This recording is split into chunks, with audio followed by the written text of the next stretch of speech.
We now turn to the service of the Shofar, which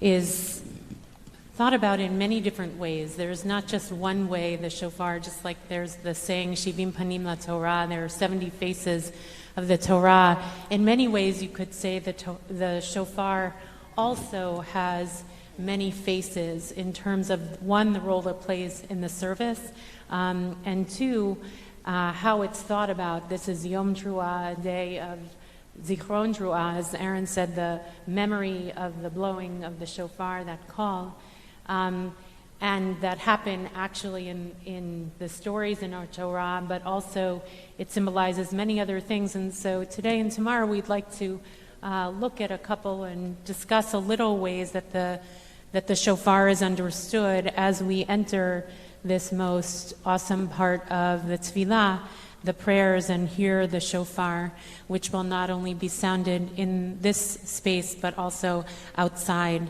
as well. So Maimonides famously speaks of the fact in Hilchot Tshuva that notwithstanding, he says that the blowing of the ram's horn trumpet on Rosh Hashanah is a scriptural statute, as Aaron spoke to. Its blast is symbolic, he said. And he basically says it's a wake-up call, as if saying, ye that sleep, bestir yourselves from your sleep and your slumbering, emerge from your slumber, examine your conduct, turn in repentance, and remember your Creator. They that forget the truth because of the vanities of the times, who err all of their years by pursuing vanity and idleness, which are of neither benefit nor of salvation, care for your souls, improve your ways and your tendencies. And he goes on also to speak of the fact that each and every deed that we do tips the world in one way or the other. And in some way, then the shofar becomes the wake-up call that says, tip in the other direction if you've been going wrong. And so this is, in some ways, probably the most famous of the stories of the shofar, of the faces of the shofar, that it be the wake-up call. So yes, it is a wake-up call. It's a very powerful sound, and I think it rouses us and it shakes us up. But the most important thing, I believe, that the Rambam is speaking about is the awakening of the inner being, in the depth, and that's why it's such a penetrating sound, because there's a place in us that can hardly be reached.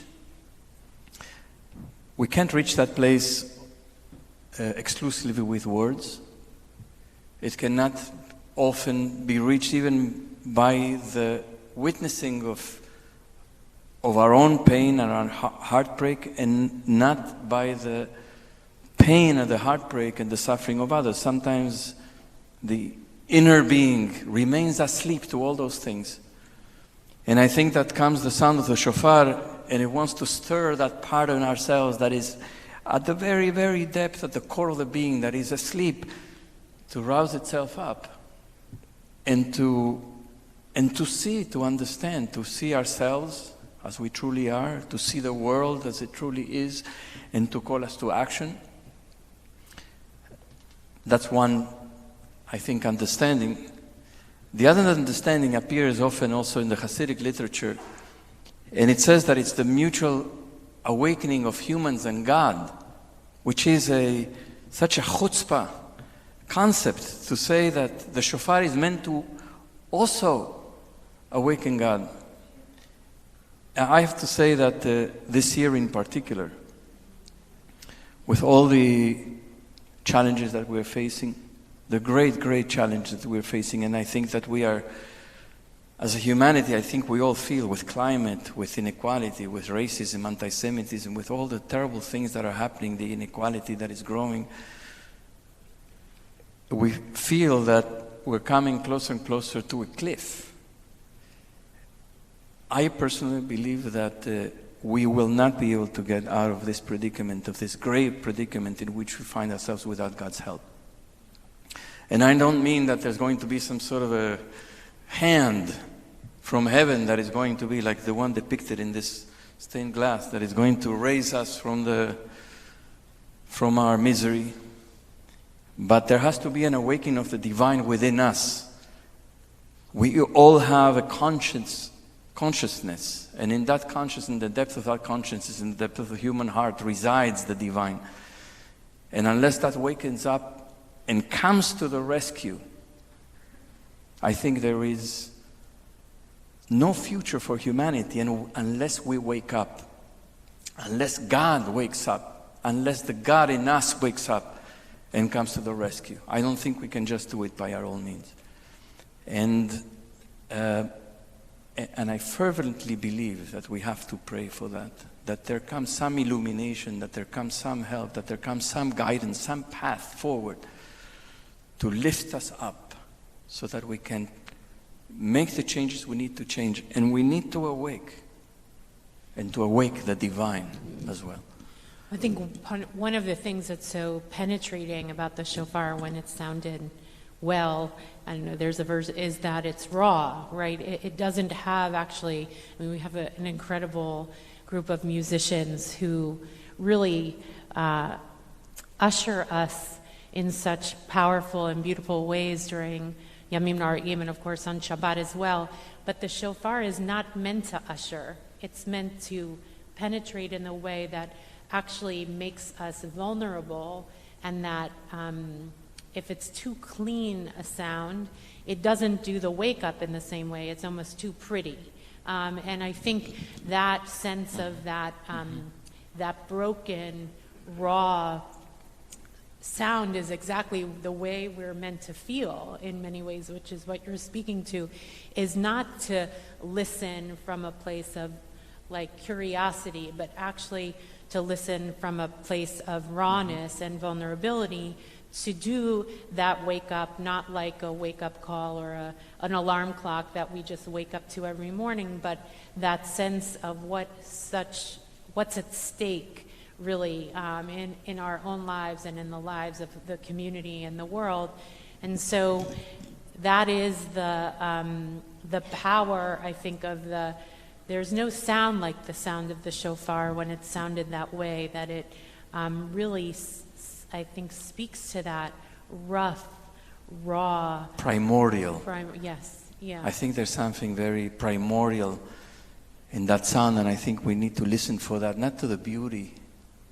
Although it is a beautiful sound, but it's as you say, it's raw, it's naked, it's breath, it's primordial, and I think it's meant to touch some place in us that is at the boundary of existence, of being, or the boundary that is beyond words, really the place that cannot be reached, and that founds or resonates. There's when sometimes you play a sound and things vibrate to that sound, to that particular note. I think that the primordial nature, the raw nature that you're speaking about, I think is meant to make those places within us, the primordial, that place that is at the limit, at the boundary of being, of existence, to vibrate and to wake up. Which is so powerful also because actually the ram's horn that saves Yitzchak tomorrow in the Torah portion is actually supposed to be pre-creation. It was born, yes, according to Pirkei Rabbi Eliezer, prior to the beginning of the universe, which speaks of the nature of its being primordial, pre even what we know or what we understand or even what was created, to touch something that even we can't even imagine. And that is why it's so visceral. Yeah, and it goes from the narrow to the expanse. You know, that's the shofar and the sound goes through that very narrow place in the shofar, in the mouth, and opens up. And it's meant to open up in us, to break open and awake all those things in the depth, to touch with these notes, the wailing, we're going to talk tomorrow, the brokenness, the broken notes, and then unite into one, and to bring our brokenness into the one, and together with the one, in one note, one sound, pure, primordial, raw, and whole. And whole. and whole. And that's the hope. And whole.